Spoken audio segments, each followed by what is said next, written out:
গতকাল রাতে তার সাথে আমার শেষ দেখাটা হয়েছে।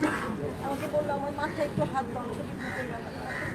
তার সাথে আমার 35টা ছবি এবং আমার তার সাথে প্রথম আমার ছবি, আমার তৃতীয় মাটির মায়া, আমাদের সদ্য আমাদের খানাতার রহমান ভাইয়ের ছবিতে প্রথম তার সাথে কাজ করেছি। অনেক স্মৃতি তার সাথে।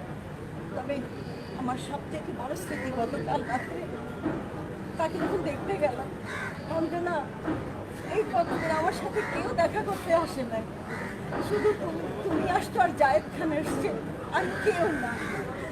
জায়েদের মতন এরকম ছেলে দরকার, সাধারণ সম্পাদক দরকার আমাদের শিল্পীদের পাশে, যে সব সময় শিল্পীদের পাশে এসে দাঁড়িয়েছে। তুমি আমাকে দেখতে আসছো, আমি অনেক খুশি হয়েছি।